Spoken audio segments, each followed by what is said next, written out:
What is up, everybody? Welcome to Tooth and Tail 2021 Duels, Episode 11. I am Delthius. How's it going, everybody? I'm doing pretty good. We beat Sire Delthius on Heroic last night, my World of Warcraft guild, so that's nice. Finally got there. Not a whole lot else going on besides that for me at the moment. Tomorrow we will have the last episode of 2021 Duels for the spring season, but summer season will be announced in a couple months. We got a couple other things going on in the scene right now. TnTTV's 2v2 tournament. Definitely check out twitch.tv/TnTTV as well as that Discord. If you don't have that, you can find it in the Pocketwatch Discord under tournaments. That's kind of the next events coming up.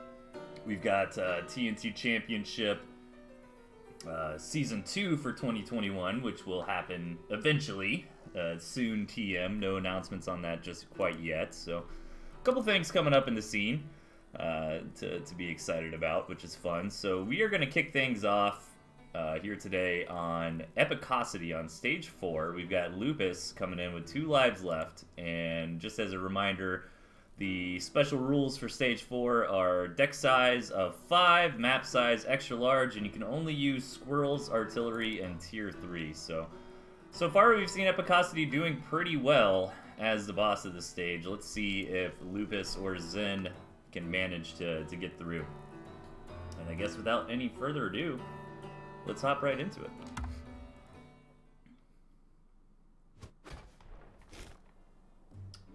Okay, spawning in the bottom, we have the boss, Epicosity. And the opponent, where is he at? Over to the right, Lupus, the challenger. Okay, actually mirror decks here. So we'll see how this one pans out. These extra large maps are so ridiculous. Look how big these things are. Like, what do you even... These guys aren't even going to find each other for quite some time. And nice thing about that, I guess, is that you don't have to worry about lizards or anything like that. And since it is such a big map, you know, the rush distance will most likely be pretty large. Looks like Epicosity did just find Lupus there. Lupus still looking around for Epicosity, but I guess you can be pretty confident about going for an 8-farm opening here, even if you don't necessarily scout your opponent in the early game. Lupus even going to grab a very quick gristmill there, even before the 8th farm. So looking to power up in the early game here. And this map honestly looks kind of rough for Lupus. You know, he's got the second base here. You know, 9 times out of 10, that's really all you need. I guess the 3rd and 4th you can come up here. I mean, again, since the maps are so large, it is difficult to really attack these kind of outpost style bases that are pretty far away. So look at this. Did Epicosity scout? Okay, Epicosity scouted the quick mill, and in response is going for a lot of squirrels, and this is actually getting a little deadly because Lupus still hasn't found Epicosity on this crazy large map. Here he goes. Now he's going to find him, and he's not going to be happy seeing all those squirrel wardens there, and he's got nothing at the moment. The squirrels from Epicosity are coming in. This might be a very fast game number 1 here. Lupus getting punished for this blind greed. Would have got away with it if it weren't for those pesky kids. Oh my gosh. Yeah, I don't know, man.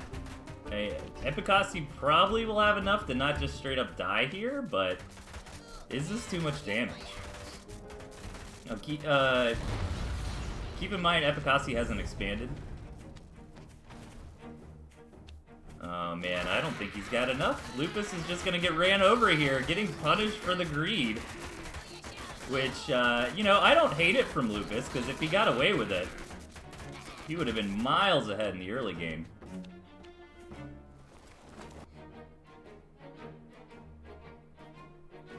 Oh man, Epicosity already slamming and just pedal to the metal here. More and more squirrel warrens.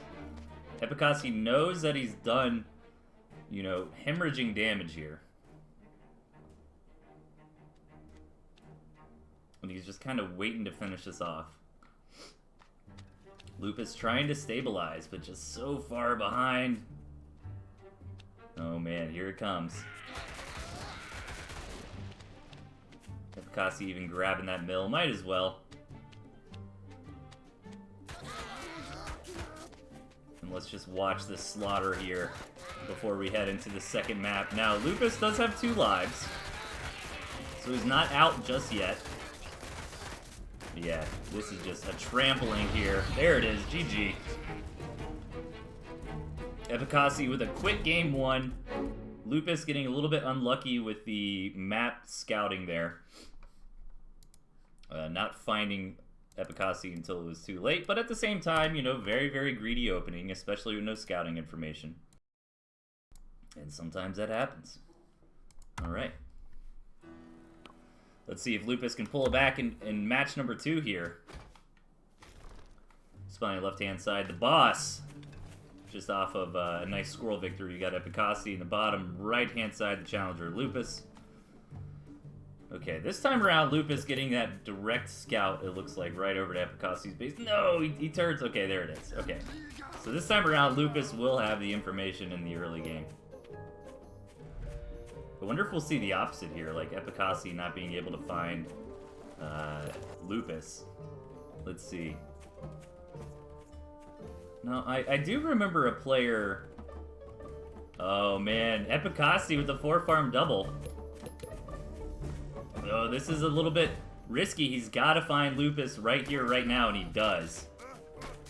If Epicasi had trouble scouting the location of Lupus with this 4-farm rush, that could have been very, very devastating.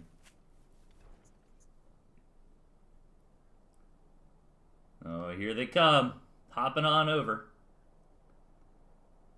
Oh, geez. This is, okay, Lupus sees that it's coming, but again, you know, is there anything he can do? These 2 squirrels will easily be able to poke on the side here if Epicasi is careful to not take too much pig damage. Yeah, that's 1 pig already. More reinforcements coming in. Lupus. This is kind of hilarious because it's always kind of funny. I touched on this last time, you know, with some of these stage restrictions and the players just finding ways to, like, completely go around, like, the intent of the stage. You know what I mean? Because this is like, alright, extra big maps, a bunch of tier 3. These are going to be some crazy late game battles, but no, Epicosity. Game number 1, mass squirrel spam. Game number 2, 4-farm double. Like, it's just hilarious to me. Okay, Lupus is alive. Took a lot of damage, but keep in mind Epicasi did delay their own economy to get that rush going that early. And he's coming in again, but this time around Lupus does have an equivalent amount of squirrels. Not home to put him in the right position. There he goes. He burrows home.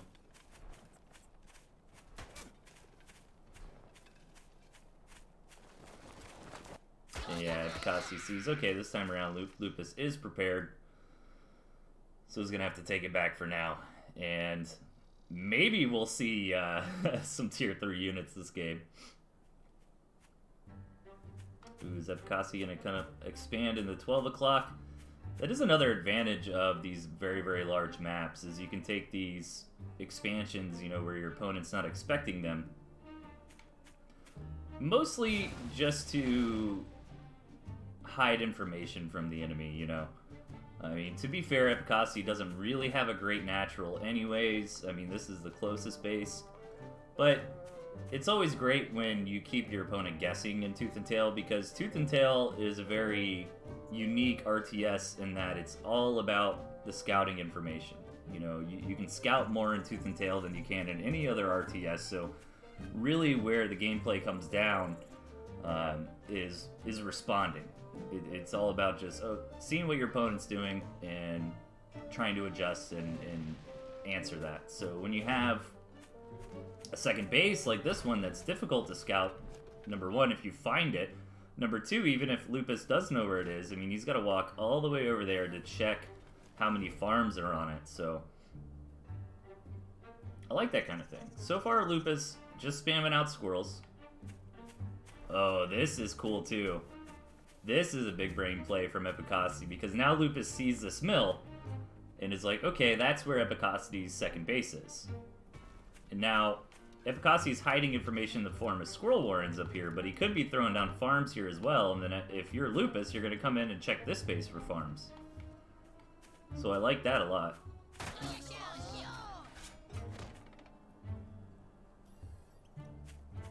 Alright, Epicasi pushing in. Still pretty close on the squirrel numbers. Lupus a little bit far behind, floating a little bit of food here. Ooh, this rally is really rough, though. Half the army is going to get caught out. Oh, man. Oh, no. Lupus needs a re-rally, needs to slam down some more Squirrel Warrens, but does Epicasi have too much here? He's got, like, 10 extra squirrels ready to roll. Oh, this is not good for Lupus.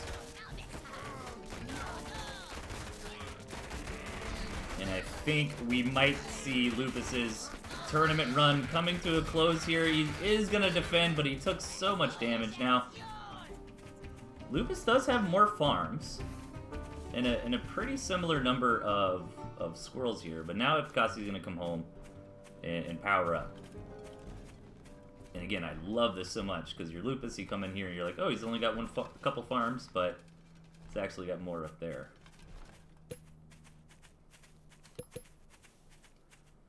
I wonder if either player is gonna feel comfortable enough for a Boar Warren. Yeah, he sees that. So if you're Lupus, you're thinking, okay, I need 4 farms on my second base. Bam. Perfect. But in reality, Epicasi's almost on a fully saturated second. A boar would be nice because of all the pure squirrel here from both sides. I wonder if anyone's actually going to throw it down. Just more and more squirrels at the moment. Oh yeah, here we go. Lupus with the classic sell a tier 1 Warren to pay for the tier 3. Alright, the boar is on the way, so this gives me hope for Lupus.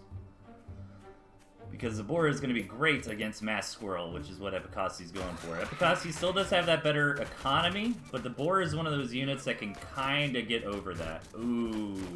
Epicasi's going to come all the way in and see it, though. Huge scout there. And I think Epicasi's game plan is just going to be to go right here, right now, before the boar hits the field. Let's see. Because he's just throwing down tier 1 Warrens. You know, he scouted that Boar Warren early enough to have thrown down his own tier 3 if that's where he wanted to go with this.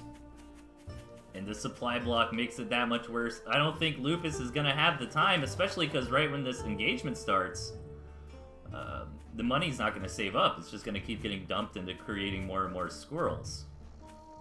So Lupus really needs to hit 180 before this fight starts, or else that Boar Warren is just not going to be doing anything. And unfortunately for him, here comes the engagement. As you can see, all the money from Lupus is just going into creating more and more squirrels. I think Lupus actually will hold this. So that's good for Lupus here. Epicasi gonna have to go home for now and re-rally, but Lupus is feeling confident, gonna try to push in. But decides against it. And I'd love to see that boar start. The Badger's on the way for Epicasi. Up there in the 12 o'clock. Lupus still not aware of that 12 o'clock base. We'll get some damage done here. But only 1 Warren before he decides to kick it back home. And still, this boar is not producing. Okay, it should start now. There we go. Alright, boar on the way. So now the Badger is pretty much at the same time.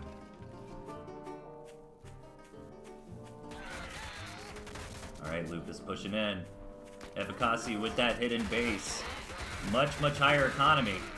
Lupus not aware of it. That pullback was a bit rough for Lupus. Took a lot of extra damage there. And Epicasi's just going to clean this up in flying colors. Really good engagement there for Epi. Alright, Lupus's last hope is this boar. We'll have a little bit of time with the boar on the field before the Badger gets here, but not a whole lot. And the boar is such a slow unit, and it's going to have to path all the way over. I mean, it's got to start moving now. There he goes.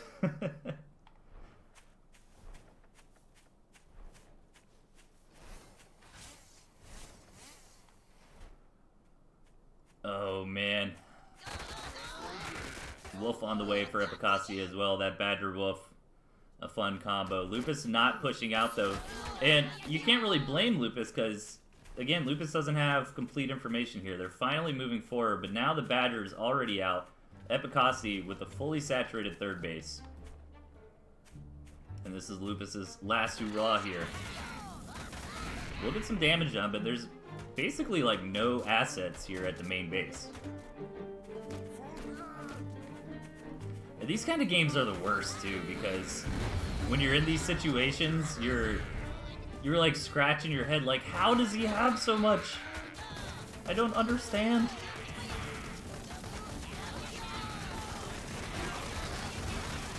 Ooh, good choke there for Lupus, but will it be enough? The engagement's decent, but Epicasi should be able to keep this Badger alive with some great micro.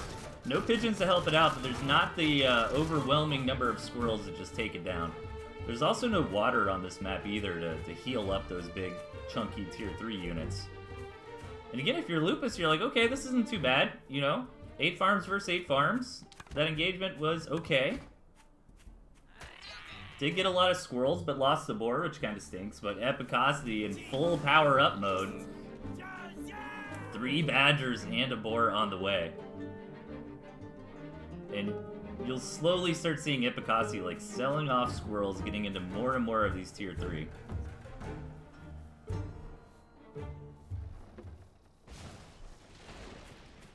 Lupus grabbing that third, but again, just not aware how far behind they really are. Oh man, 4 badgers.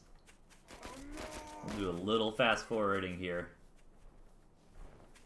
as the players continue to power up.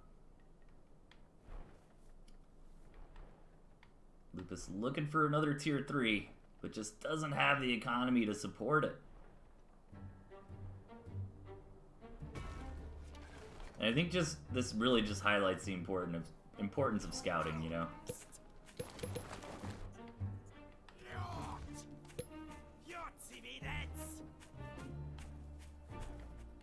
Okay, so the third base is almost chewed through for Epicasi already, since he did get it up and running so early. Look at this powerhouse army. Lupus now knows how far behind he really is. And what's the play? You gotta try to power up, but at the same time, that push from Epicasi is coming out. You're damned if you do, damned if you don't. Oh my god. 4 badgers buffed up by a wolf. Let's go. Alright, this will be fun to watch. Look at this. Just moving in with the squirrels on the front.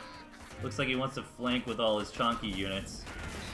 But not actually rallying just yet. Here we go. Oh, he's waiting for the wolf buff. So smart.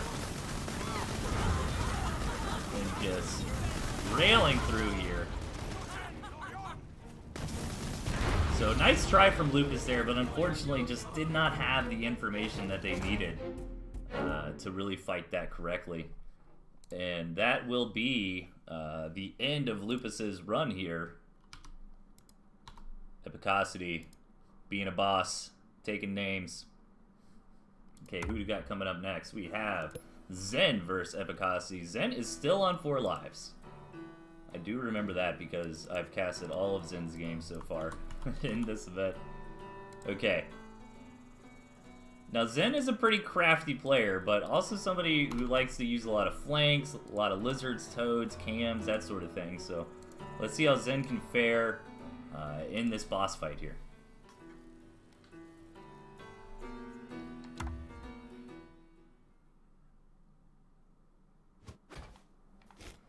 Okay, spawning in the right corner, we've got Epicasi, the boss, up 2 games today so far, and the challenger in the bottom, Zen. Still 4 lives remaining, so no matter what, Zen will continue on to the 5th stage after this. But he's got the fox, he's got the wolf. These are things I'm happy to see. The only difference here is the fox for the badger as far as the unit comps go. And for the extra large map, this one actually seems more normal than usual. Because like 90% of the map is like this right here, you know? We got a couple assets over here, you know, Epicosy actually finding this base, that can be pretty important. If Zen tries to take that as a ninja expansion. A couple cabins around you could try to grab, but again, we don't see cabins too often nowadays really be sought after by players. I think it's mostly because the type of meta that we're in really favors, you know, just powering up, getting that second base. Cabins are great tools for one base all ends, in my opinion. You know, just grab a cabin or two to help boost that economy a little bit, as if the game goes on past like 5 minutes. Pretty similar stuff from both sides, though. Trying to get into that quick mill. Zen grabbing his a little bit faster, but not a lot of difference so far. Let's see how greedy Zen wants to be. Gonna get a Warren.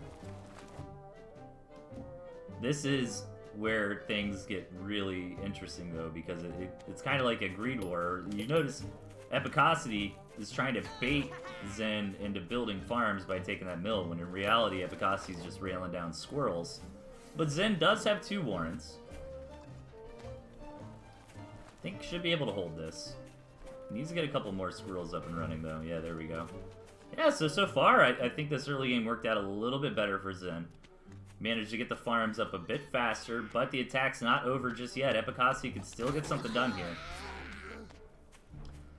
A little bit awkward pathing in between these two bases, but it does have a path, which is nice. It would be a lot worse if there was no connector right here and you had to run all the way around like that.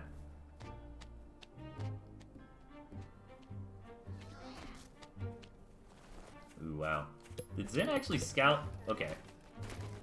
I was gonna say, that's really greedy if he didn't scout. Yeah, sees what's going on. I like this from Epicosy, kind of feigning aggression. Trying to make Zen, you know, think twice about just throwing down farms, but in reality, Epicosy's actually powering up pretty well himself, already setting up for third base, but left these squirrels out here in the front. Zen's gonna grab a couple of those for free. Nice little victory there. Not the end of the world for Epicosy, only a few squirrels lost, but, well, let's see. I mean, Zen is gonna move out on this. He's got a little bit of momentum at the moment. Needs to be careful with that commander HP, yeah. This is not looking good for Epicosy. Zen is coming through. It's kind of funny because Epicosy, like, feigned this aggression, right, to get the economy going, but Zen happened to just, like, have these units anyways from dealing with that, and it's like, you know what, I'm gonna come push the issue and get some decent damage there. Gets a couple farms, takes a nice engagement. Boar on the way for both sides. And maybe a wolf? Or a fox? Probably a fox. Wolf and fox? Wolf owl. Should have been wolf fox.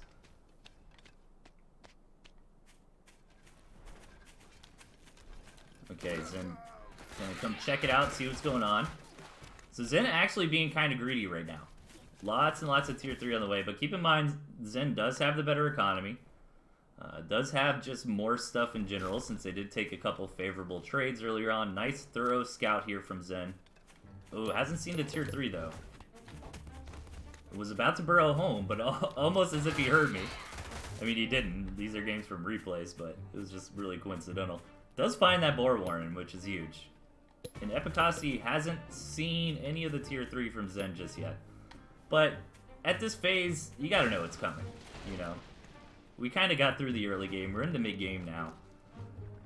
Everybody's just kind of powering up. I mean, it's only natural that a bunch of tier 3 will be on the way at this point.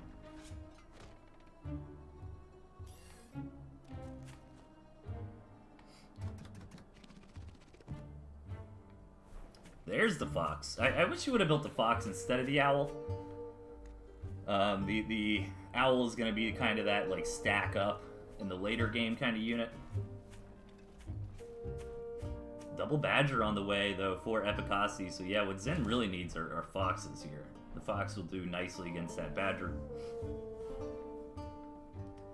And both players getting the third bases up and running. Epicossi got a bit of the lead on that. Now, continuing forward in this game might be a little bit awkward. These couple bases here are pretty in the line of fire. But here we go, the first major engagement with the Tier 3. Big Boar Bomb going off. Cleaning up a lot of the squirrels, but Zen is perfectly fine and probably happy with that because he's still got his own board here on the field, and all these Tier 3 units are starting to push in. This is looking really good for Zen here. Might just be going into stage number 5 with full 4 lives left. Epicossi scrambling to get together whatever they can, but not quite enough to defend. But Zen decides to pull back anyways. Wants to let these Tier 3 warrants produce. Doesn't want them sitting there in the red. And this is Zen's game to lose at this point. Looking really strong for our Hopper player.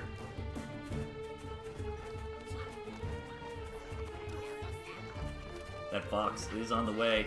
The 2 Badgers are kind of Epicossi's saving grace, but he also needs to keep this boar alive to deal with the mice, to deal with the squirrels, and the boar is going to go down. The owl goes down as well, though. But there's just too much coming through for Zen. Epicossi will not be able to finish this up. Zen even grabbing that mill in case any craziness comes in, but Epicossi knows he's too far behind. Nice game there from Zen. Really, really well played. Takes the victory, moves on with all lives remaining.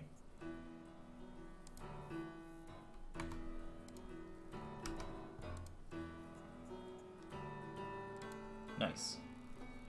Okay. So that concludes our Stage 4 matches. We're hopping into Stage 5 here. Horus against Tosh. Ooh, I love Stage 5. Stage 5 is really fun. Hang on, let me update the scoreboard and then I'll go over it. So Stage 5 is... I think I said Horus is 3 lives? It's basically, you get a random deck and then both players have to use it. But I think there's also a restriction on how many units are in it. Let me check that real quick. I think it's like 3 units or something. But we've had some crazy games with this Stage 5 format. Oh, the deck size is random too. Okay, so large map. So basically what happens is they roll a D9, and then, okay, that's the deck size, and then one of them hits the random button, and then that's the deck. So these Stage 5 matches are really, really fun. I'm excited for this. And let me check. My scoreboard looks good. Everything looks all right. Let's get into it. Yeah, really well played from Zen there. Oh, okay. 8 units in this deck. In the bottom left, we've got the boss Tosh. Up on the top right, Horus the Holy. Now, Horus has got the toads. And Horus is a bit of a toad roader, historically. So, it'd be cool. There's actually a lot of fun kind of outplay flanking units in these comps here. The lizard, the toad, and the snake all kind of fall into that role where you can do some crazy stuff with setting up, you know, multiple attacks at once, or trying to just punish your opponent for not being in the right place at the right time. And Badger Wolf will be fun to get into the late game with. You've even got Owl Snake if that's the route you want to go. So there is a lot that could possibly happen in this game. A little bit of a couple scouting mines here from Tosh. And pretty short rush distance. So honestly, this game could go in 1,000 different directions with these units here. We're just gonna have to wait and see what the players decide to do. Looks like it'll be an 8-farm double from both sides coming out. Tosh actually just throwing down a couple extra mines here. Now, since the since the decks are random size, random units, but mirror, both players know exactly what is in the opponent's deck. And so far, Horus just slamming that lizard key. Actually trying to debate Tosh, showing that third Warren, and then selling it off to build the mill. But Tosh actually never went in and scouted until just now, so...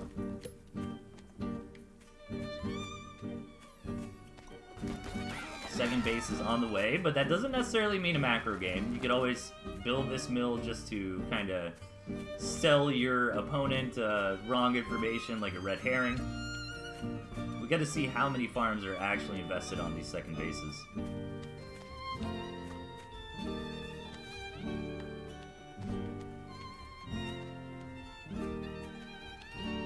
Lizard Toad from both sides. Another really fun, kind of high skill composition.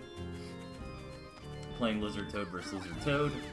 You want to try to bait your opponent into your toads. You want to use your lizards to make your opponent like run forward with their toads and then back them out at the last second, or try to get collapses with the toads where they only hit a couple of your lizards.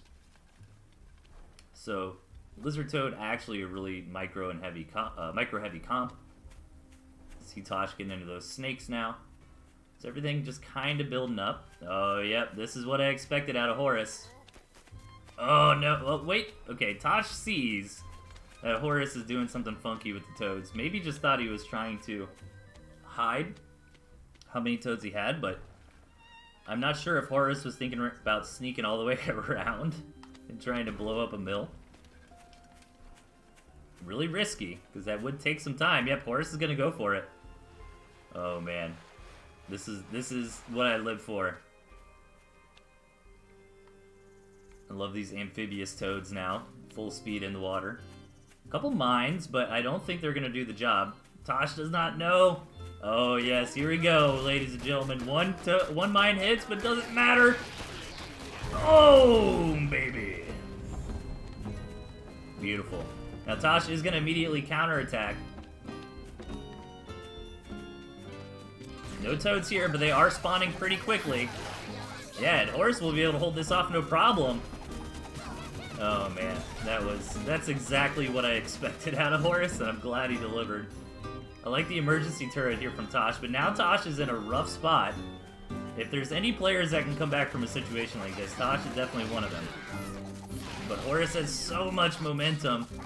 Horus triple the economy and just gonna push the issue, keep killing the pigs, and I think Tosh is just gonna have to tap. As much as I was trying to hype up, you know, the Tosh comeback, I think he's just too far behind. Horus can almost just hard target this mill here. And there it is. GG, Horus! With some Toad Magode hits. Taking out a pretty dirty win there against Tosh, but love to see it.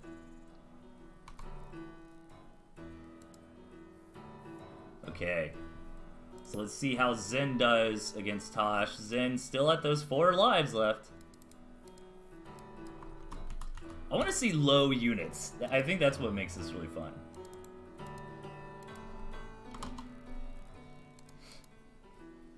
Okay.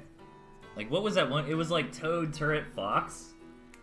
That was one of the coolest games ever. I need to find that and, like, clip it. Specifically. Okay. So, nice quick victory there for Horus. Let's see how Zen fares.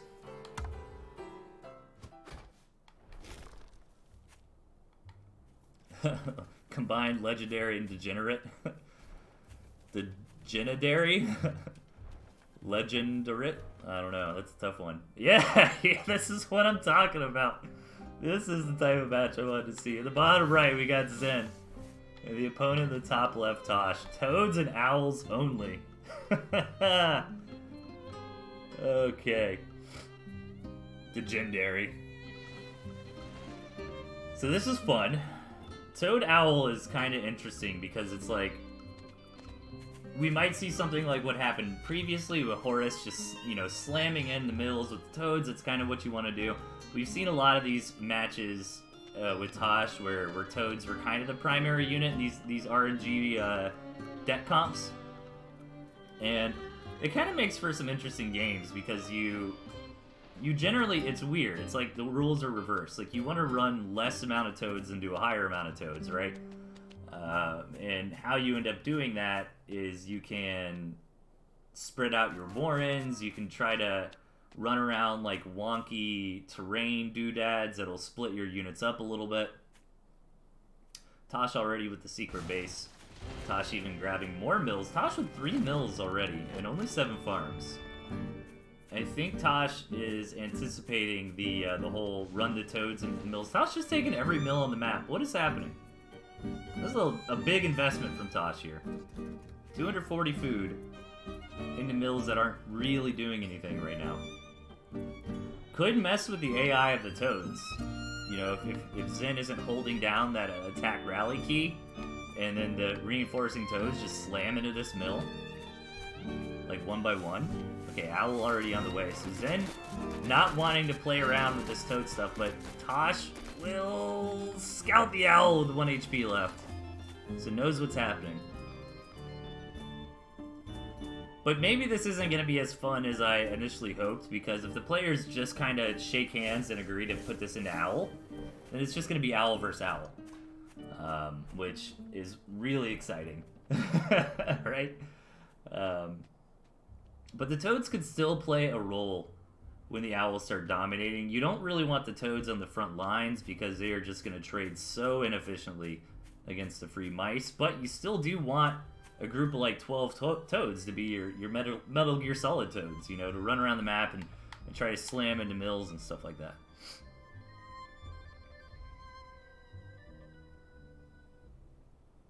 But I feel like we're going to get into an Owl arm race here. Oh, one thing I didn't think about is Zen is going to have to pay so much money to even expand now. Ah, that was the big brain play from Tosh. So by taking all these mills, he's basically saying to Zen, like, hey, if you want to take a mill, you're going to have to use, like, 10 toads to kill that mill first, and then pay for it. So, making expanding very expensive here for Zen. Really interesting idea from Tosh. But Zen is waiting and wants to use these mice to clear out the mills for free. So, cool idea in theory, but might not work out in practice for Tosh, as these Owls will be able to kill these mills for free.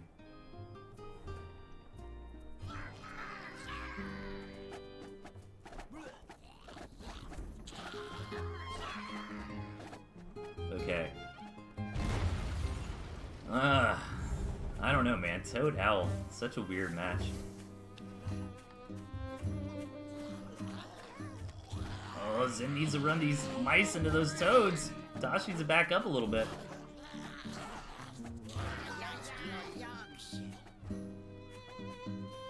Now Zen can basically, if he's got the higher Owl count, kind of keep the Owl on the defense, and... I mean, what if Tosh just moved in right now and just won?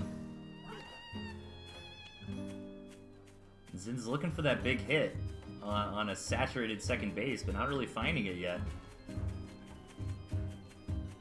These poor mice, stuck until they despawn.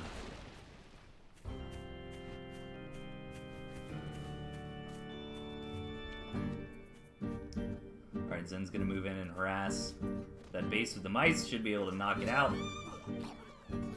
But this is going to be a very inefficient defense. Ooh, that one Owl's Myso comes and helps out. That's good. Okay, knocks out that second base. Will come home before any big attacks.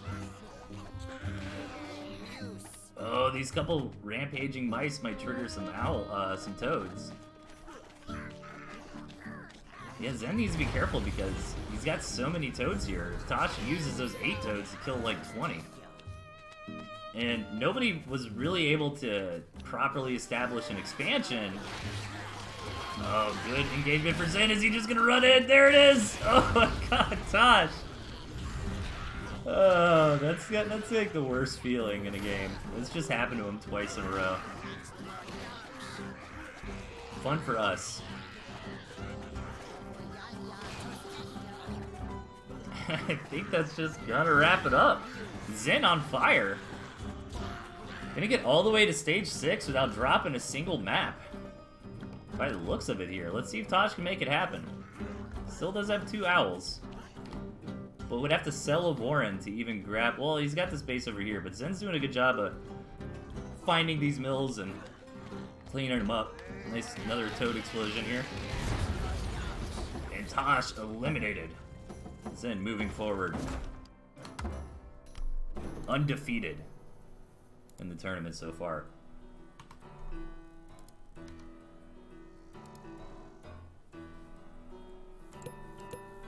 Okay, we've got Horus up against Tosh. Oh, no, I'm sorry. Horus will be heading to face off against Meek.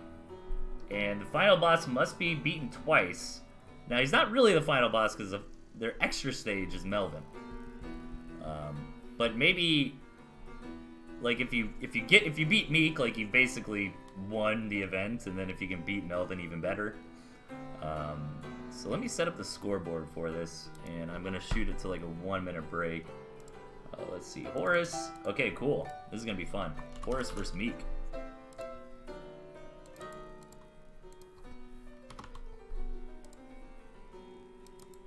Thanks everybody for tuning in. It's always a pleasure hanging out with the scene and casting some games. Tomorrow, Tosh will be casting the last episode, episode 12. So stay tuned for that, and be right back. Don't go anywhere, just like 1 minute.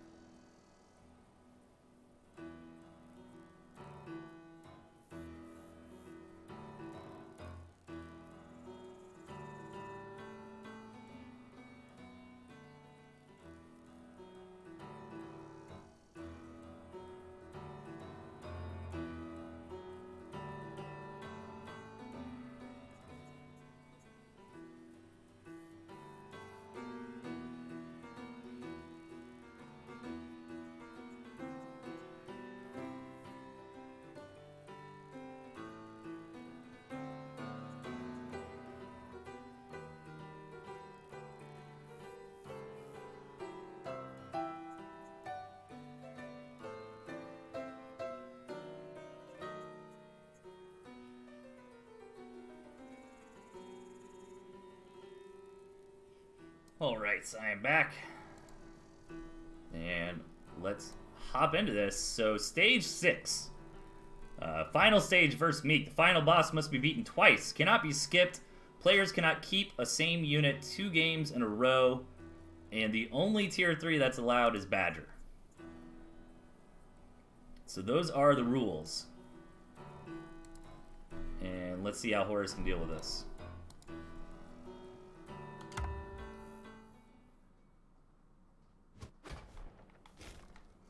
Spawning on the bottom left-hand side, we've got Meek, our current champion. And over in the top, we've got Horus the Holy. Alright, pretty different decks coming out here. Horus with some moles. That's not a unit we typically see in the modern meta, and Meek in the same regard with the ferrets. Now, Meek's got that ferret turret balloon style going on, so really hoping on some good map gen here for a nice spot where he can kind of defend a base and attack a base with defense at the same time. This spot's honestly pretty good for that. You know, Meek grabs this expansion, throws down like a turret or two, starts fortifying this, and then can start using the ferrets to shell down at Horus. Now, Horus is in no threat of being contained. Horus actually starting with a 5-farm Warren here. Now, Meek is really known for aggression, so that might be part of it. And keep in mind, Horus has to win twice to actually beat Meek. Ooh, Meek grabbing this mill. Yeah, because I'm going to sell it. I was going to say, I don't think you can really get a turret up before the lizard's here, so... getting that 8, more like a 6-farm double, and then going into full saturation. Horus scouting about. I'm excited. I'm curious if we'll see moles or ferrets really utilized effectively here. Now, the moles could be good. Punching down the turrets. You know, that Meek will probably try to set up for his ferrets here. Horus actually going to grab this high ground base. Save that other natural for later. Now, the gristmills do pretty heavily favor Horus here.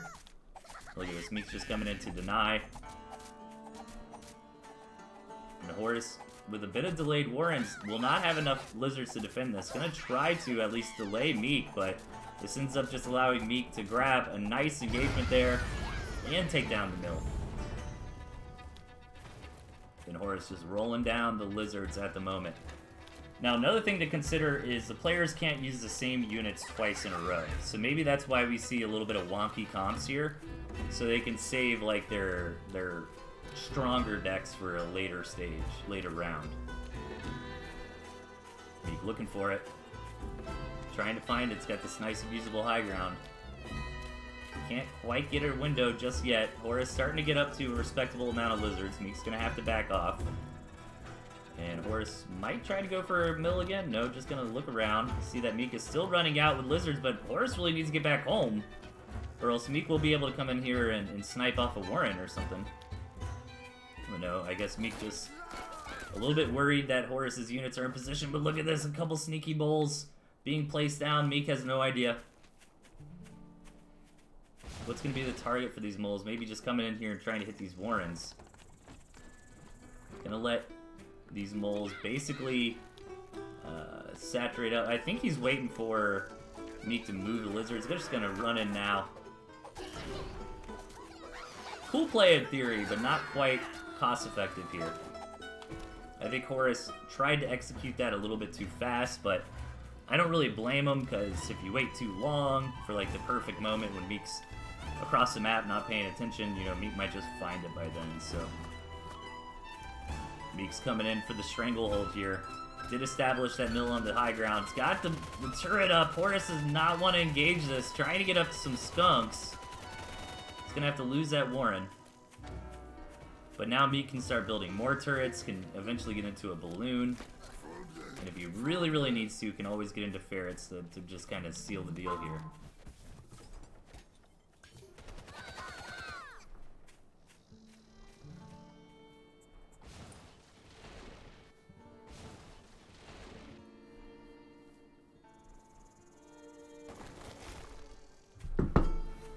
Okay, so how is Horus going to get out of this?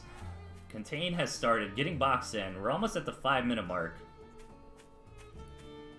And no real expansions just yet. This is more of a territorial expansion. Wouldn't be surprised to see Meek just throw a couple pigs on it, you know, as the game progresses out. You know, Horus could try to look for a sneaky base, but, you know, with all the lizards, that would be difficult. Horus really just needs to bust through this with the 4 skunks. But does he have enough lizards is the problem. Like, 4 skunks is really strong against lizards, but not when you just are vastly outnumbered. And the longer Horus waits, the worse the situation gets, and now he's thinking, man, he's got ferrets too. And now Meek doesn't have to hard engage. With the extra vision for the balloons, I mean, the ferrets will literally just win the game. It's on Horus to go, and he's finally coming in here now. Lots of skunk gas going down, but Meek moving the lizards forward, actually getting hit by some big mines there. Losing basically everything, but cleaning up Horus's army at the same time, and the defensive infrastructure is still here, the ferrets are still here, and Horus is just gonna have to tap.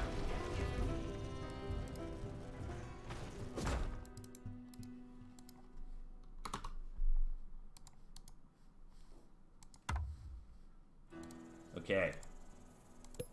Let's get into the next game here.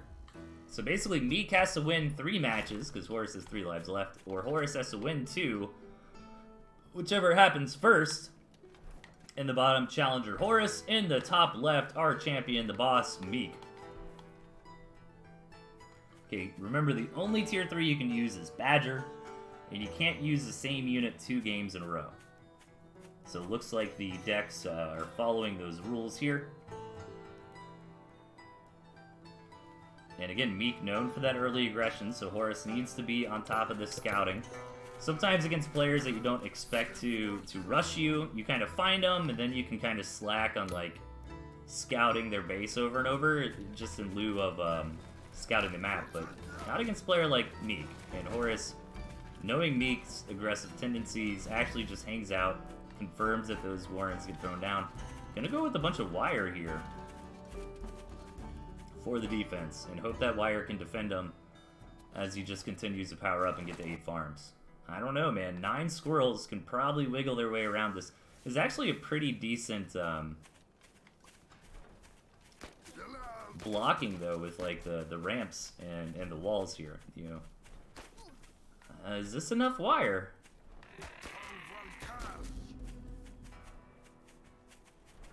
If Horus does push Meek back, yeah, Meek's going back for now. Wow, really, really good here for Horus so far. Soon he will have his own squirrels.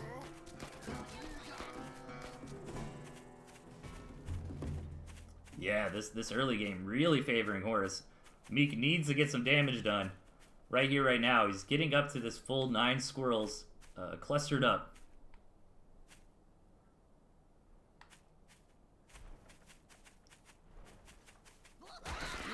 Gonna come in again and just overrun that barbed wire. Taking a lot of damage on these squirrels. Gets a single pig, I think. Really cost ineffective though. Now Horus will be able to counterattack. And this just might be it. Like, that rush did not work for me. And it was such a investment.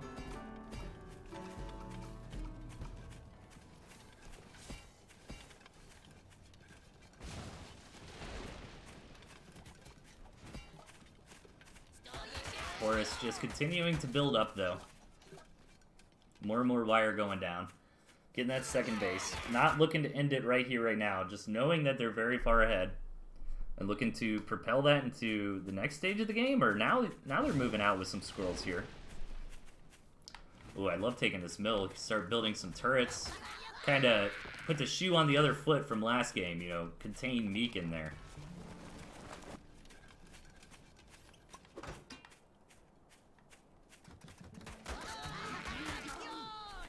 Yeah, Meek's still not able to get up to even 8 farms.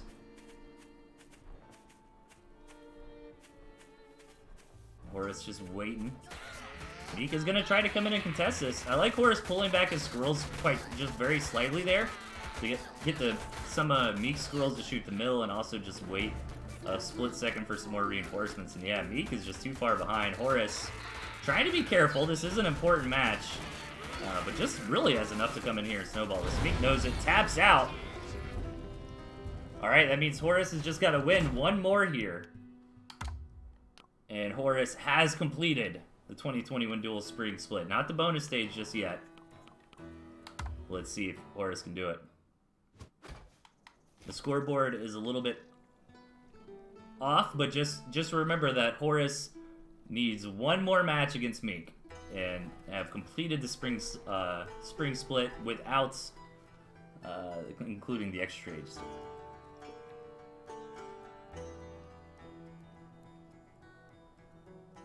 So ferrets from both sides here. Artie from Horus. Artie Mole. These decks are really kind of interesting. Not a lot of... Well, I guess there is. Like, you can't use any tier 3 but Badger, right? Oh my gosh, Horus.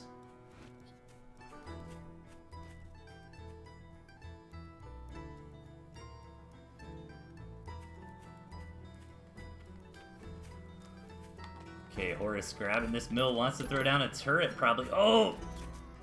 Or Meek grabbing it. Horus still doesn't know! Oh my god, it's right there, and Horus doesn't know! Oh no. Meek, like, trying to tank for his turrets, but it doesn't really work that way. Oh, this is hilarious. Horus does have moles. Oh my gosh, Meek. I can't believe Horus didn't see that. It was just very unlucky. Because if Horus saw it with the moles, you deny it immediately.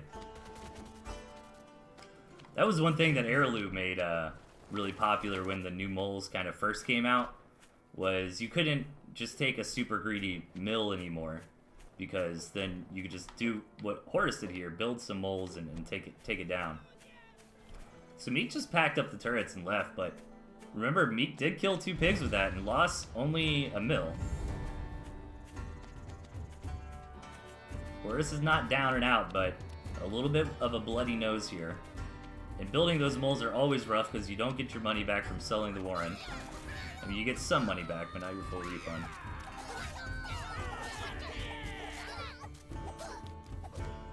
These moles actually doing pretty good here in these small numbers, though.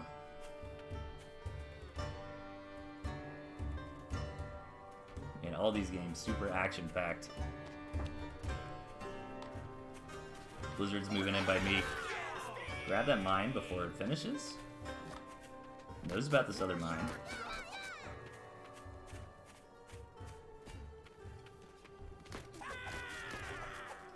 So what's the next stage here? These players probably can't even think about that, especially if you're Horus. You just, it's all about surviving. But Meek knows that he's just got to take fights to where he's got a little bit more momentum at this point. Only a single Warren here for Horus. And Meek knows he's got the tempo. He's continuing to push in. He doesn't want Horus to be able to build more Warrens to get up a Lizard quantity to really contest his army, and this is just too much. I think this is going to have to be a tap from Horus. Going to fight to the bitter end. Does have 3 Warrens here to help out, but Meek really utilizing just a few extra units of advantage to get massive damage done. And yeah, Horus will tap. Alright, Horus down to 1 life remaining.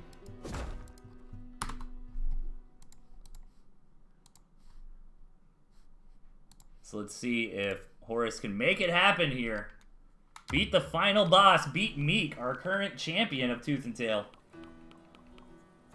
All comes down to this. If you had one chance, cue the Eminem music. Here we go. I would, but DMCA. You know what I'm saying? On the right-hand side, we've got Meek. And the opponent to the bottom left, Horus. Very similar decks. Almost identical decks. And honestly, I don't know which one I favor. I think Horus will have a mid-game advantage. Because I think if we kind of clash with Badger armies plus Badger and friends, you know, the snakes will be better in like the mid-game, you know, try to poison down the enemy Badger and kill it. But if we get to the hyper late game, I think Meek has an advantage because I think the Falcons will outscale the snakes. And eventually you'll get a high enough number of Falcons to burst down the enemy Badger or burst down the enemy snakes. So kind of fun the way I'm thinking about this. It's like Horus is kind of... I think Horus is favored in like the 2-base phase when we're just getting into the Badger and we have like a couple supporting units. But I think in the hyper late game, Meek will have the better comp.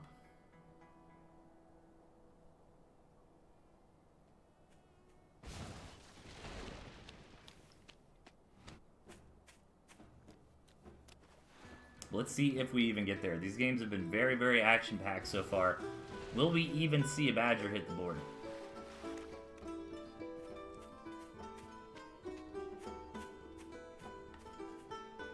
So far... Wow, look at this map, dude. This looks like a custom map. Like, for such an important...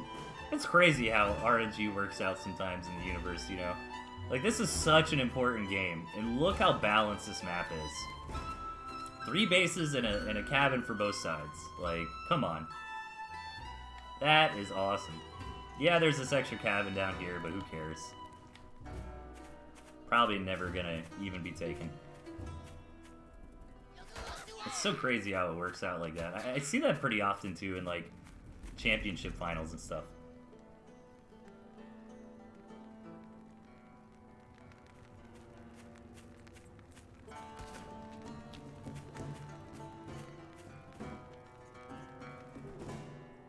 So we are just in a power-up economy war here. Both players, again, scouting their opponent, trying to stay a few farms ahead.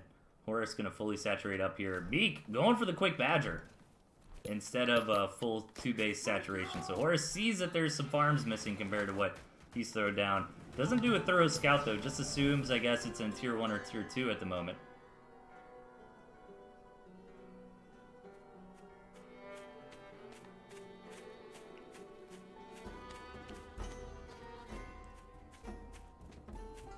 And I like this spot for Horus better right now, but I'm a little bit worried because Horus doesn't know about the Badger coming.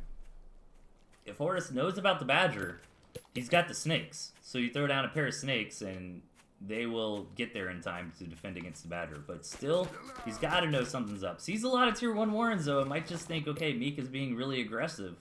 Never quite got that super deep scout on that Badger Warren. Did he see pigeons, though? Like, if you see pigeons, you're probably a little bit sus.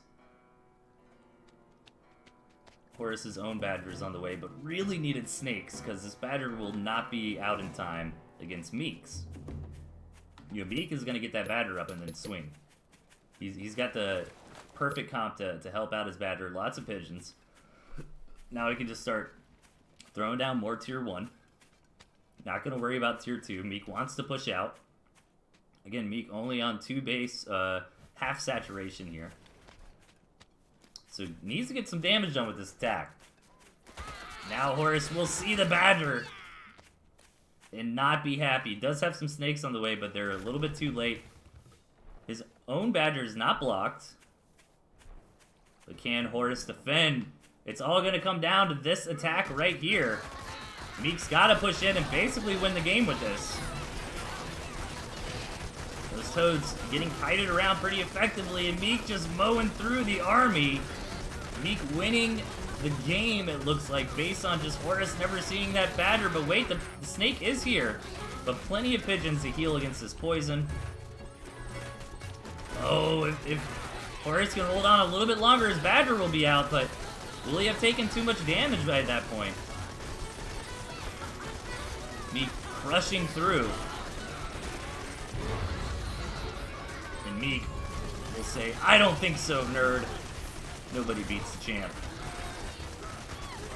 Badger's finally here, but nothing to support it. Horus's main basin crumbles. And GG, gonna have to tap. The classic half saturation on the second base, get the Tier 3 and swing. Seals it out for Meek there.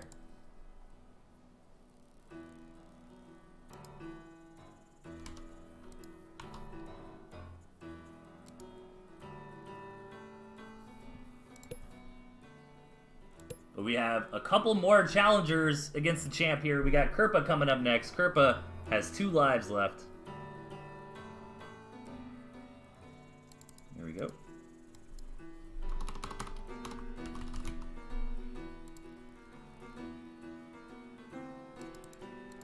Let's see if Kerpa can take down the champ. Looks all good. Everything looks good. Sweet. Alright, Kerpa. Let's see it. Kerpa's in the chat. Spawning the right-hand side, we've got Meek. And in the bottom, Kerpa.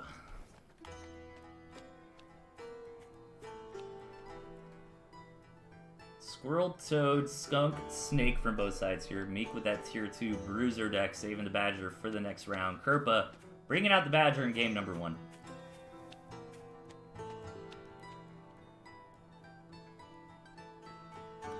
Map is a little bit weird, you know, for Meek. Like, these expansions are great, they're right here, but Meek's got to walk all the way around to get to them. Not the biggest deal in the world. I'd still much rather have those bases there than not. Meanwhile, Kerpa has a really good natural, to be honest. Like, this is a good choke point here between the trees and the rocks. Can swing around as well, so Kerpa doesn't have to go through that choke themselves. So attacking into this second base might be a little bit hard for Meek. And I guess Kerpa would have to expand out this way. So, should be alright, you know. I think the map is a little bit Meek favored, but not enough to really matter. Unless we just get to the ultra late game. But Kerpa with Lizard Toad versus Squirrel Toad definitely has the potential to get some higher value in the Tier 1 stage of the game. We're just kind of waiting and powering up. The last episode will be tomorrow with Tosh. So definitely check that out. Of course, Tandra Draco's 2v2 tournament is underway. Sign-ups just closed on Wednesday. And either this week or last week. I can't remember. Everything blends together. Just kind of waiting at the moment. So far, lots of Tier 1, though. That is kind of interesting. Neither player committing to higher tech. Now here we go, Meek with the mind games. Wait until Kerpa scouts him, and then getting into the Tier 2. Hoping that that will net Meek a faster Tier 2 timing. Even going for double Tier 2. So Meek actually really vulnerable right now. Kerpa did swing in, but a smart play. That vulnerability, there's really no way for Kerpa to know that exists at the moment, so. Kerpa does see it now. Yeah, and is gonna rally. This is smart. This is Kerpa's chance to catch Meek with his pants down here. Trying to trade Toad for Toad, but really good Toad control from Meek there. Making the engagements in such a way where more of Kerpa's Toads blew up than his own. But Kerpa's still getting a lot of damage on here. Knocked out a tier 2 and a tier 1 Warren, killed a skunk.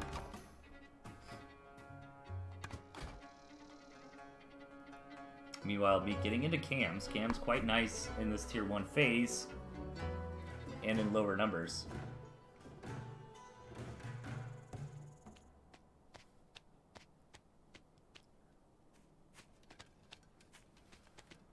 Okay, Kerpa moving in. That Toad control last time from Meek was so strong. Nice hits on the chameleons though for Kerpa there. Damn, those Toads for Meek cleaning up the rest of the lizards. Look at that trade. Still 1 bases from both sides. So this might devolve into a really scrappy game very, very soon. Kerpa trying to prevent that from happening, getting that second base up and running, but it's really hard to find the food to finance a better economy at the moment when, you know, it's so cutthroat. Every little bit of food, every extra unit matters a lot in these engagements. So Kerpa, yeah, just with a humble single farm here. But kind of showing Meek, like, hey, I've invested a little bit into economy, therefore you're safe to invest a little bit into economy too. These engagements so far have been pretty even. They look a little bit more hyped for Kerpa, but when you count everything up at the end of the day... Oh, that was great for Kerpa. Hitting the enemy Toads and the cams with the lizards. Kerpa knows that was a strong hit, gonna move in. Dang, that was like as best you could ask for Kerpa there. But again, when you count everything up, I mean, it was fairly even. But man, those engagements were nice to see. And also trading tier 1 for tier 2 is nice for tempo, because tier 2 takes longer to build. Kerpa knowing Meek with the cams, gonna try to get into some snakes here. The poor commander. Yeah, that's the move. You just wait. Oh, that's so funny. Like, stop attacking until they start trying to burrow again and then attack again.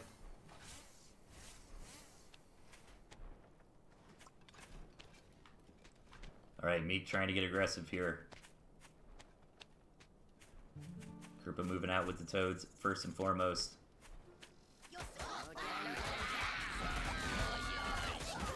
Meek doing a really good job saving his Toads. Ooh, those hits were great for Meek. Killing a lot of the lizards, but the reinforcements should clean this up.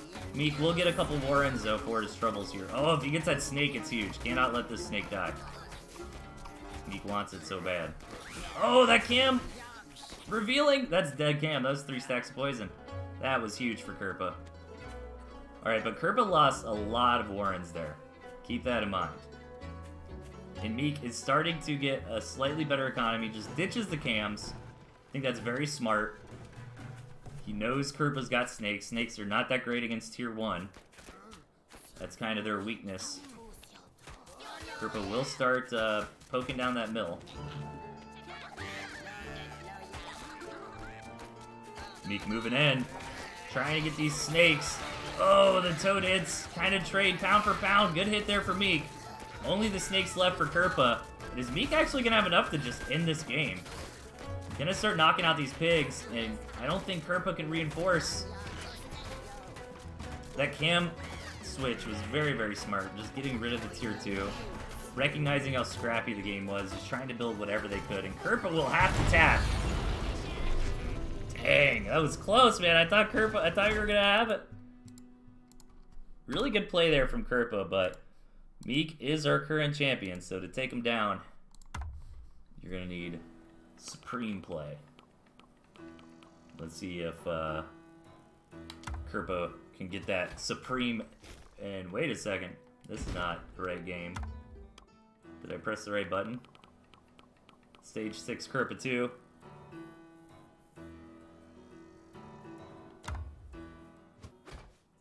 Night Slayer Tiki Gray.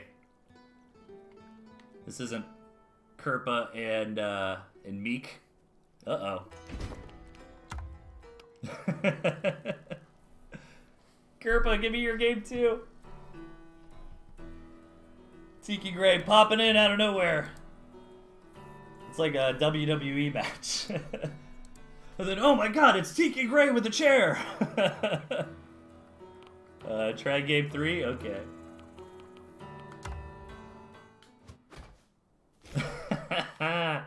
We got more key. I think this was supposed to be like a spoiler warning game. Oh man. Maybe we'll,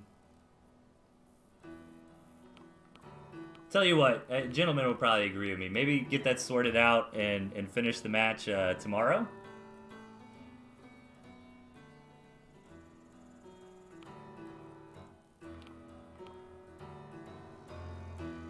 It's probably the best thing to do, and we'll just move on to the Lilith game from here. Unless Gent and Kerpa can scramble and shoot me those replays while I'm doing this one. So Lilith has 3 lives left. We'll just remember Kerpa's got 1 life left here. 3 lives left for Lilith. I don't think I've casted any of Lilith's games here.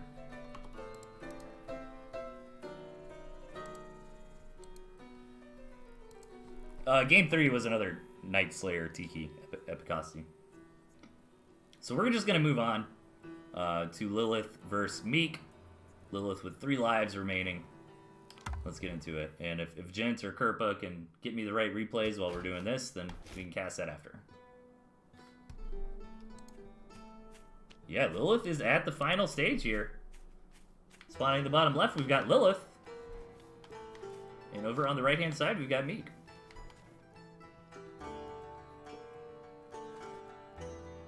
Who is Lilith? I don't think I've ever heard of Lilith.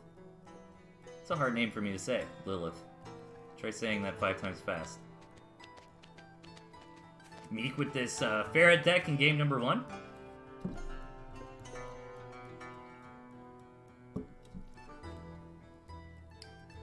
And yeah, I'm excited to see what Lilith brings to the table. New to TNT, but RTS veteran. Yep. I think that's generally the MO for most of us in the Tooth and Tail scene, you know. For RTS, I mean, there's not a lot of games nowadays, you know. There's, They Are Billions, which is really fun if you want to do, like, a single-player thing. Then you kind of got, like, Brood War, StarCraft 2, Age of Empires 2, and Warcraft 3, right? As, like, the big RTS games. So it's fun. Yeah, I think Northgard is another good single-player one. So I think people kind of find Tooth and Tail every now and then, this hidden gem of an RTS, and be like, oh man, this is a lot of fun. It's like an arcade game, but with all the RTS principles. Look at this Meek trying to pull a fast one on Lilith, but not good turret placement there. Too close to the pigs. And Lilith already in a really good early game here. Is Northgard multiplayer? I only played it single player.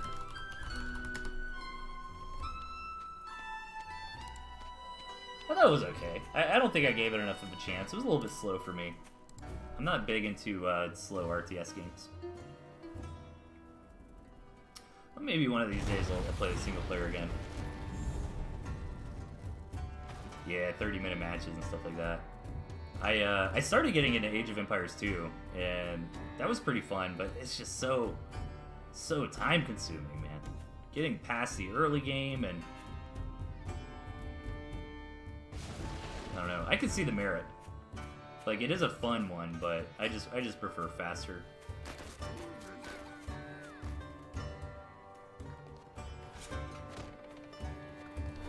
Like, really, I would still consider StarCraft 2 the fastest RTS, but honestly, Tooth and Tail is probably right behind it.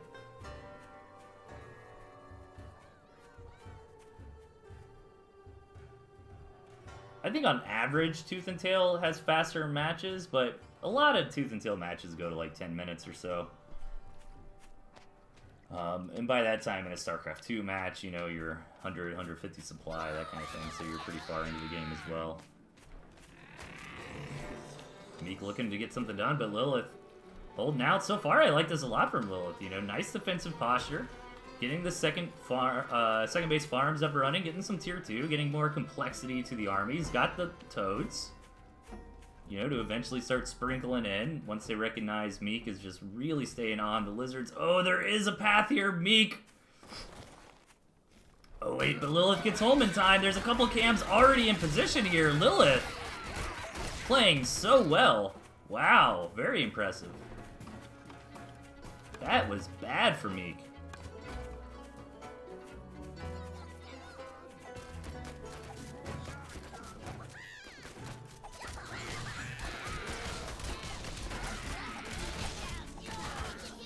And Lilith knows they have the opportunity to counterattack.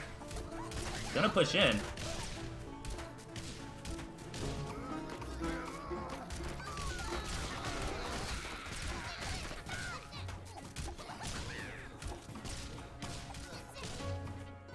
Gonna be drawn.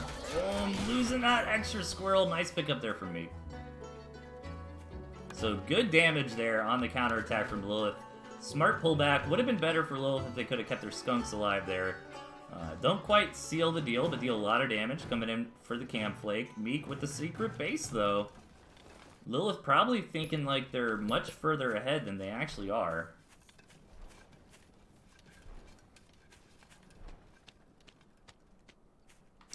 Tooth the Tail is way faster. What are you talking about, says Epicossi, than StarCraft 2? I don't think so. I guess it depends on how you define speed. Like, what are we talking about? Like, game length? Maybe. Maybe on average the game length is a little bit shorter in Tooth and Tail, but most Tooth and Tail matches go to like 10 or 15 minutes. Right? I don't know, it's hard to say. Lilith pushing in. Maybe that's wrong. Maybe, I think average game time for Tooth and Tail is probably like 7 to 12. I don't know. I honestly feel like it's 10 minutes, like, from all my experience, because when I do a feast, it's typically 12 replays, and it takes about 2 hours.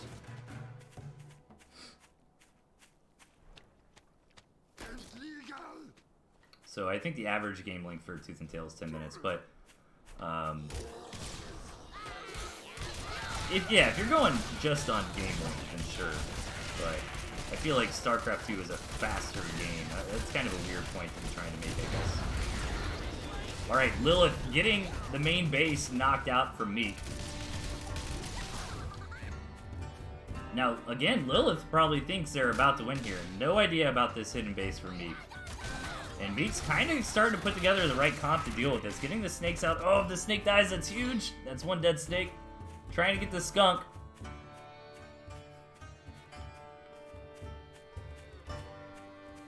Nah, I disagree, Epicosity.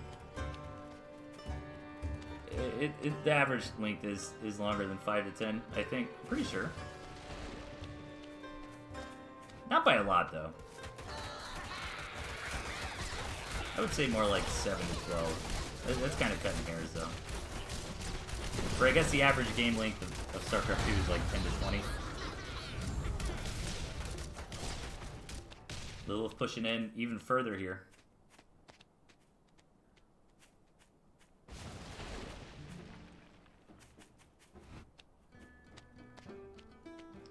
Okay, now Lilith is gonna find this hidden base.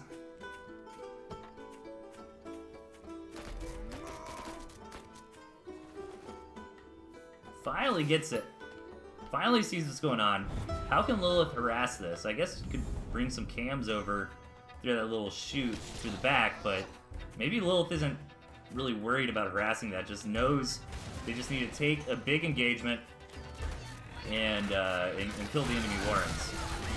I'm surprised we still don't see any Toads out of Lilith here, with all the Lizards, all the tier 2.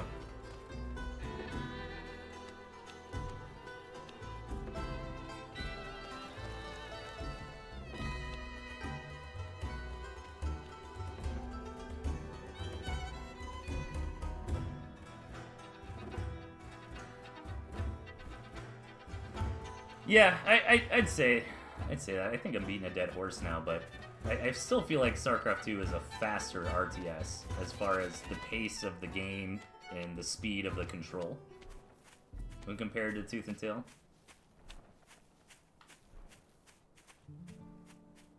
Snake's moving in. Gonna be pushed back, though, by Lilith's army. Meek just trying to get some harassment with those. Oh, this is what Lilith's been looking for, but is Meek just gonna base race? Lilith can grab this mill. Meek knows that their army's not as powerful. Yeah, Meek is just gonna go for the base race. Lilith needs to start this mill right now. Oh my gosh, is Meek gonna steal this victory? Lilith, take the mill! See, this is showing that Lilith is like a new player, but a veteran RTS player. Like, didn't realize they could just grab that mill. Meek takes it out by wiggling the units around the map, attacking the main base. Dirty victory there for Meek, I gotta say. But hey, a win is a win. Doesn't matter. But I'm excited for Lilith, like, playing super strong.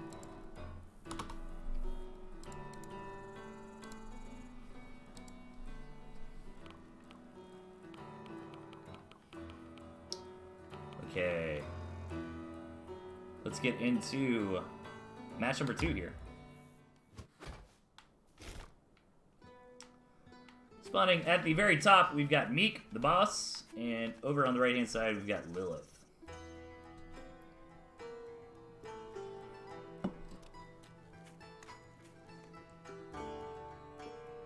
Okay, this is gonna be a fun one.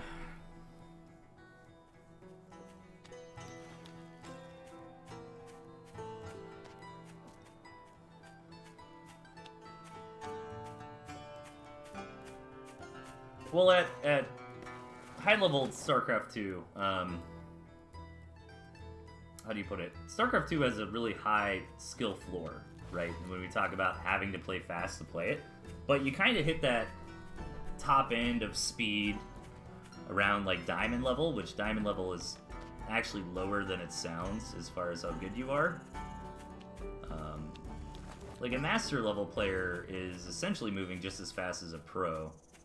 In most situations. The difference is they don't have the reaction time to multitask and see things like banelings coming into mineral lines, that kind of stuff. But once you hit, like I think Neuro, I used to watch Neuro a lot, a Zerg streamer, and he was saying, like, all you really need to hit Grandmaster is like 100 APM. I don't know. It's an interesting discussion for sure.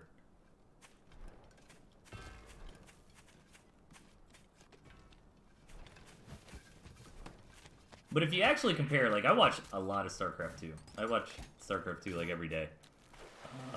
If you compare the early few minutes of the game to Tooth and Tail, you'd be surprised, like, things actually ramp up just as quickly. It doesn't feel like it does, but it kind of does. Like, if you compare, like, a pro StarCraft 2 match at the 5-minute mark versus, like, Tooth and Tail and what's happening, like, at 5 minutes, you know, in Tooth and Tail, you got the second base going, you're starting to get your army together, you're poking and prodding, and you're basically doing the same thing in StarCraft 2 at that point. Alright, Meek. Putting together Squirrel Toad against Lizard Turret here for Lilith on the second base.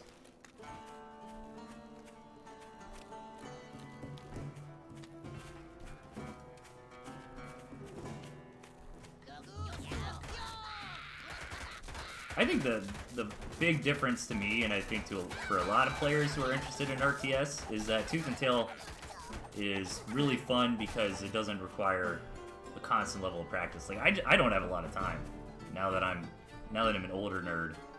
Like, I don't get to play video games all day anymore, you know. So trying to keep up in a game like StarCraft is really difficult because you just need raw practice. It's like a sport. You need raw practice hours to keep your mechanics up. Where Tooth and Tail, it's not really the case. You can play just a little bit every now and then and still play at a high level, which is, I think, one of the big draws.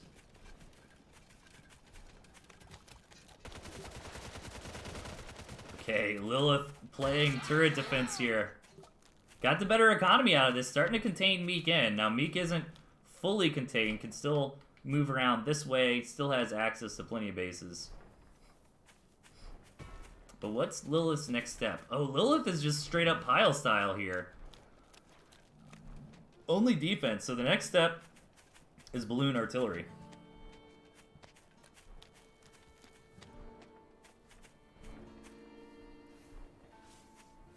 And so many toads out of Meek. And this is actually kind of like Meek's deck, right? Like, this is kind of the version of a deck that we saw Meek using a lot. Oh, he's gonna pull a Horus! Do it! Do it! Looking for that. Oh, here we go. No, Meek! Oh my god. It's awesome every time. Every time it happens. It never gets old. Alright. Okay, Lilith has to find a way to end the game, though, is the thing. Lilith needs to get more aggressive here with the lizards.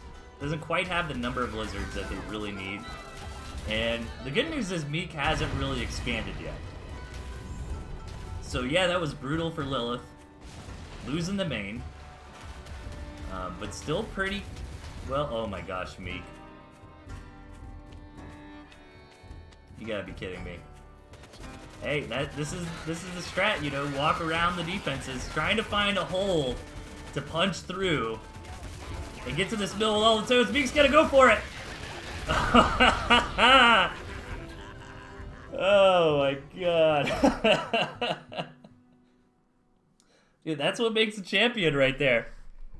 You know, just no hesitation.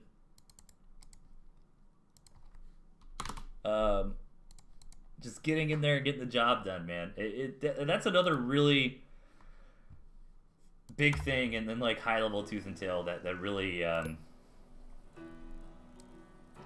kind of differentiates the good from the best is just decision making. You know, committing to a plan. You can't wiggle around. Dang, that's too close, man. I'm still really excited for Lilith. I'd love to see them win.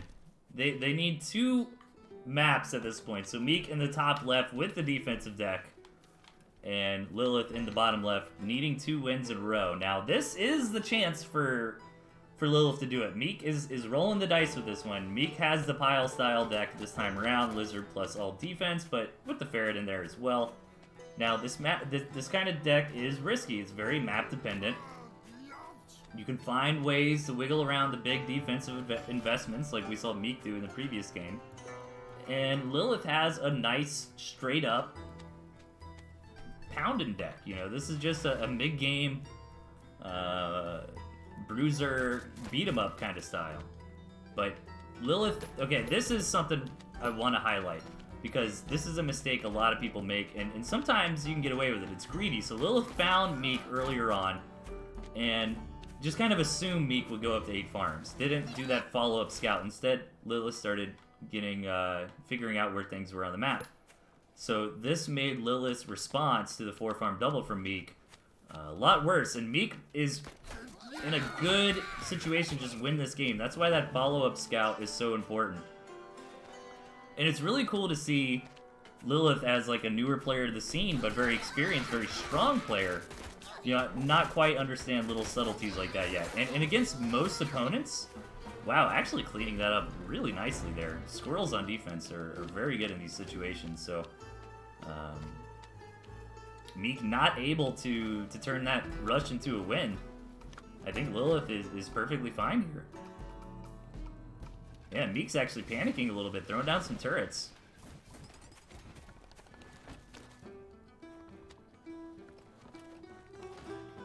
But yeah, I think that's something really important, right? Because you scout the enemy, and you really need to do that follow-up scout to just make sure they're going for 8 farms.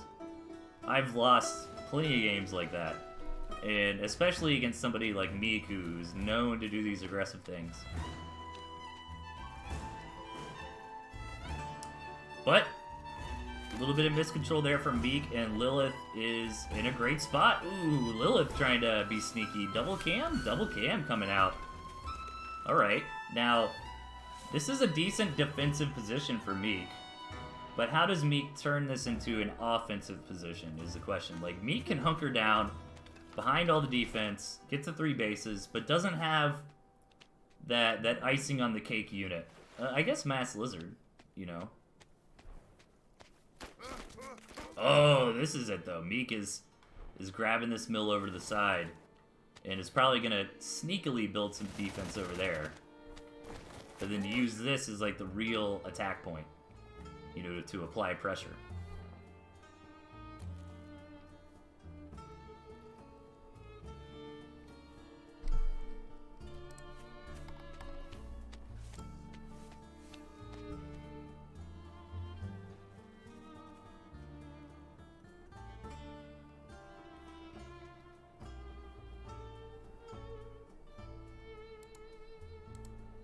Okay, so I have been informed that the replays with Meek and Kerpa were lost, but Kerpa did end up losing those matches, so Kerpa is out with Meek taking those. I'll go ahead and report that result, gentlemen.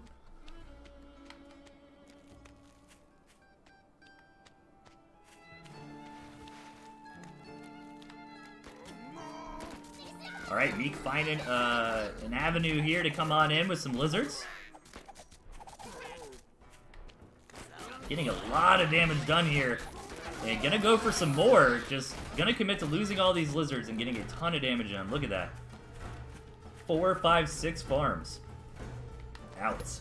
And Lilith knows about Meek's little base over to the right-hand side.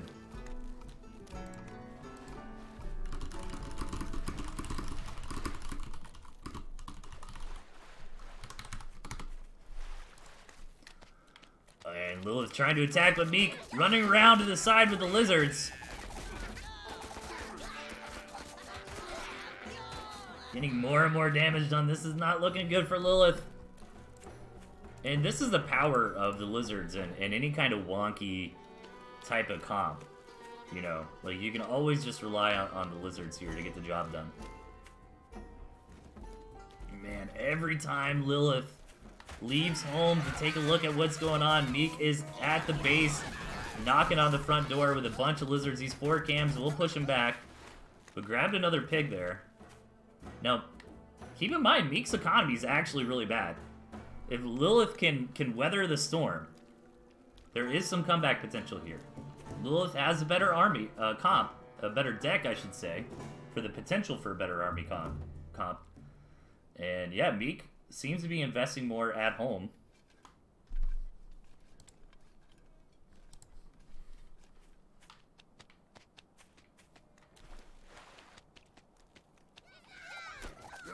Finding some more damage. Getting another Warren, just trying to make lizard wizard magic happen here. Lilith is gonna push in. Meek cannot contest this army and knows it, just hoping that Lilith pulls home. And only 4 lizards is not that dangerous. We'll probably kill a pig, but after that start getting picked up. Ooh, these Toad Warrens in the back, they're actually in a good position to help defend these counterattacks.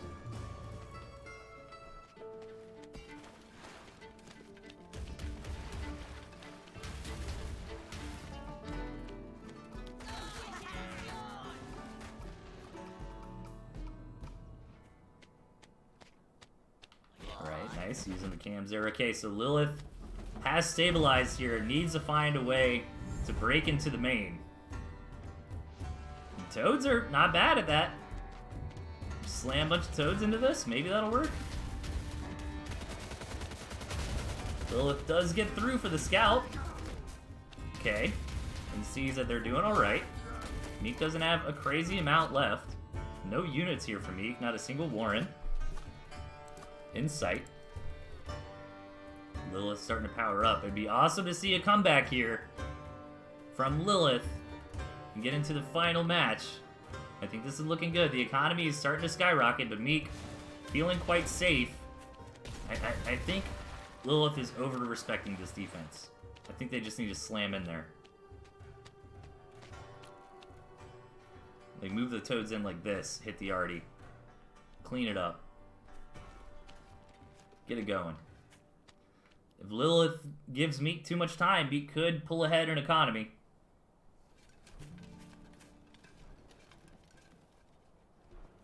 This is a really cool little defensive setup, though.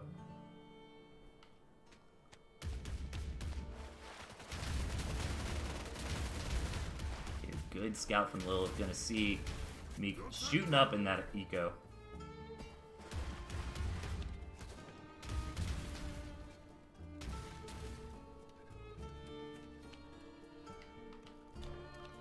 Yeah, Lilith does not seem like they want to try to break that defense. Just gonna power up. We'll start taking more of the map here. But this is gonna worry me. This might drag out into a very long game. Because me can just build more and more defense. Like, this defense feels vulnerable to me. Like, yeah, there are mines that Lilith doesn't know about, I don't think.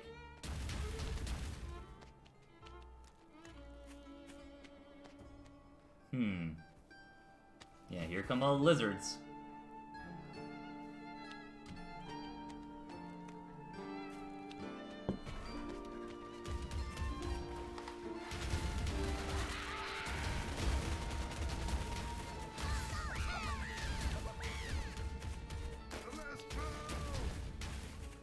Lilith with some nice due diligence here, really scouting the map and seeing what's going on inside the main of Meek. But when's the go time? More and more toads coming in, and this is what I'm worried about, because Meek can start sneaking through. Oh my gosh, hitting a bunch of these toads, get them! Yeah, nicely done. But does not want to commit in.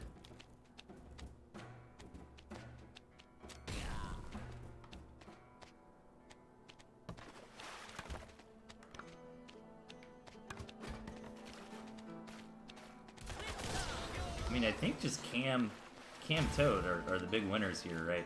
But Meek will eventually find a way to slip out if you give him enough time, just like we see here.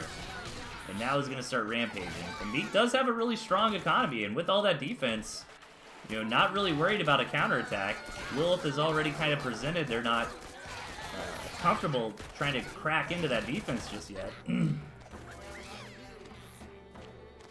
This economy for Meek is out of control. And this is what I'm worried about. Like, the defense is just going to get higher and higher. But eventually, Lilith's army is going to be... It already is, like, much more well-rounded, much more technical. The ferrets, though, will poke this army out a little bit. Okay, this is coming down to a pretty interesting situation.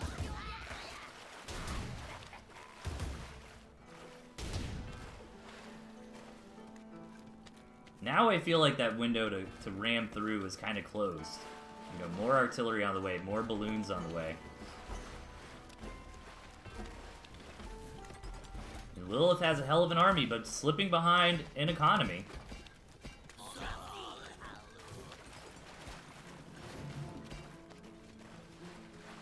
As the chat did point out earlier, there are no starvation farms for Meek, though. So, if Lilith weathers the storm for a little bit, there is this cabin over to the side. Yeah, Meek trying to sneak out with some lizards, does get a few out. Still enough where Lilith has to respect it.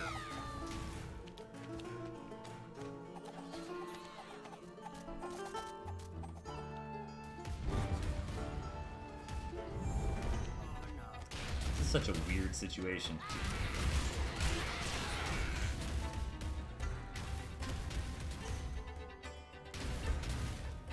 Yeah, the Arties with the balloons, increasing the range, and here's the big explosion from Meek. Meek setting themselves up to grab this base, already cleared out the mill from Lilith earlier, now gonna go ahead and grab this so they don't starve out.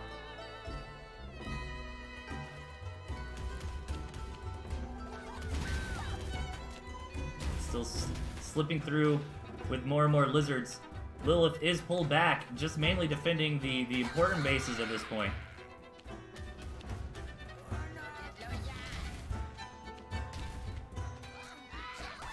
Meek just running around with these high-speed units.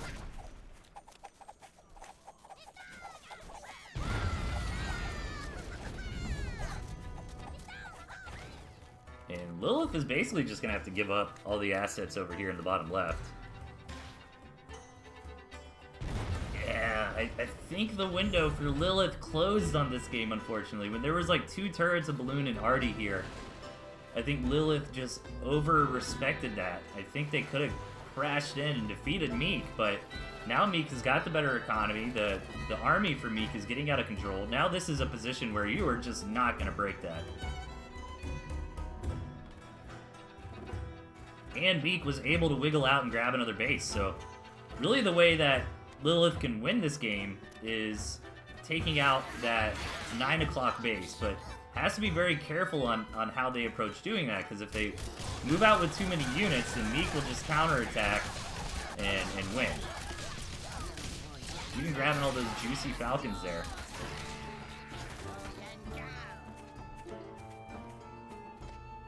But Lilith has to get the contain going again, but the problem is trying to clean up. Really needs to just be moving around with like snakes or something.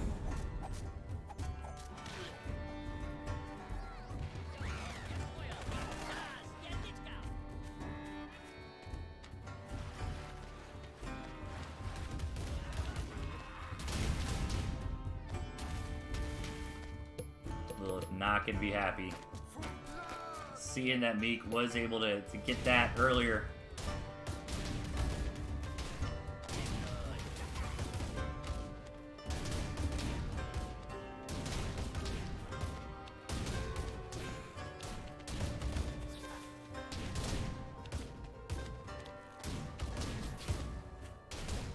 Meek looking for the kill here. Still has to respect Lilith's comp. Lilith has the better comp. But Forfair is constantly shelling it. Oh, those lizards getting deleted. Lilith's just gonna run over this army.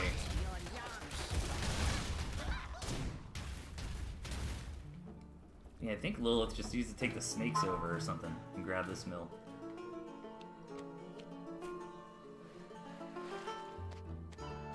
What a crazy game.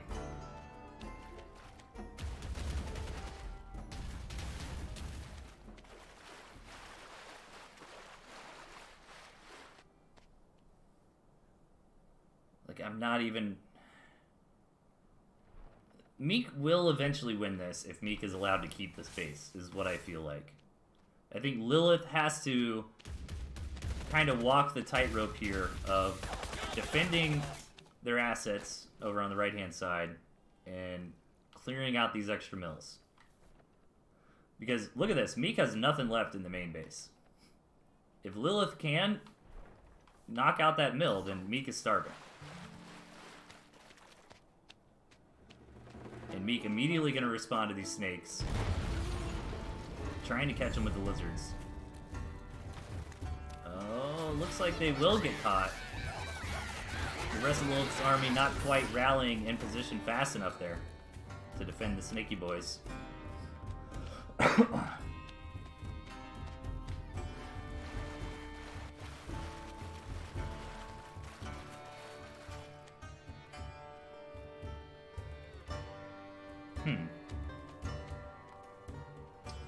Man, this is all coming down to that play earlier on when Meek snuck the lizards over here and grabbed that base.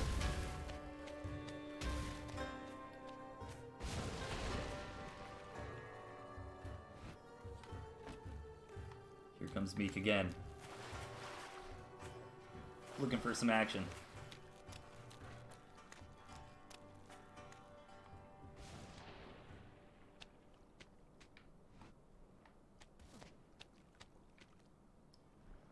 Lilith trying to figure out how to get this done, but Meek starting to put some defensive assets over here. 2 snakes gonna have a hard time doing that by themselves now. 2 turrets will get defeated by 2 snakes, but that'll give Meek enough time to bring the lizards over. It's almost like a ward. Oh man, Meek starting to get the surround.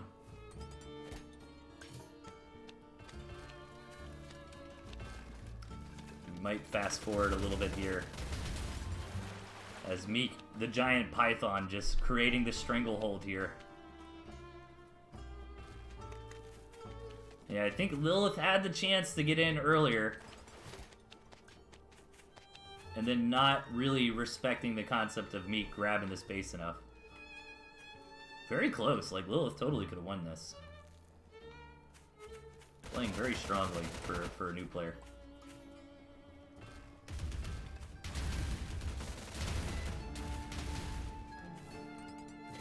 And Meek just being very patient. 18 minutes in. Very long match here.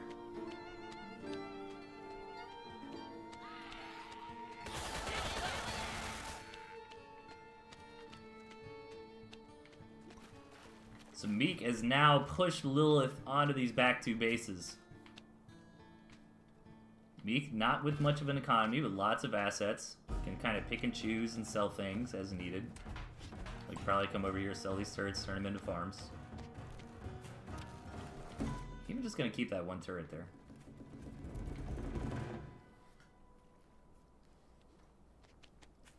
So I think slowly but surely Meek has managed to push Lilith back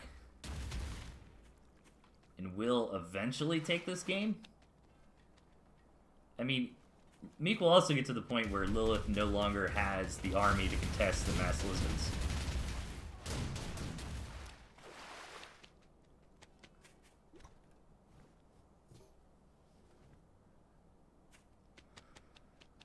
Whew, this is brutal.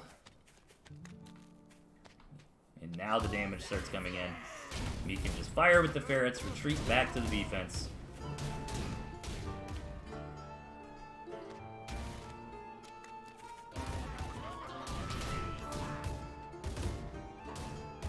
Ooh, the snakes. Alright, Meek threatening to engage with the lizards, try to push the snakes back.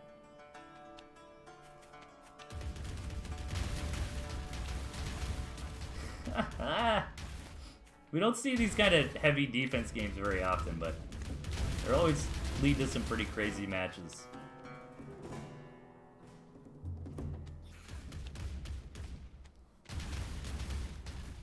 So I guess the only way Lilith actually wins this game is if Meek starves out, but Meek has plenty of starvation options. Meek realizing they don't really need an economy anymore, just saving the rest of the farms for starvation farms.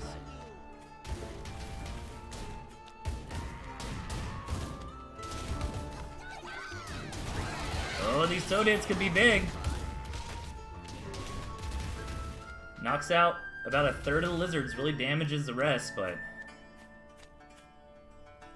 they all managed to live to fight another day and heal back up.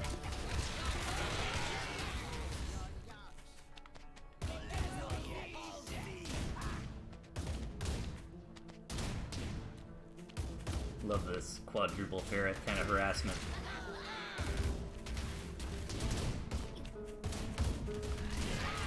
This is very slow takedown. Oh, these ferrets getting caught here. That's nice for Lilith, but chasing through the artillery, gotta be careful, losing quite a bit of their own there. And now Meek is gonna give her the old runaround.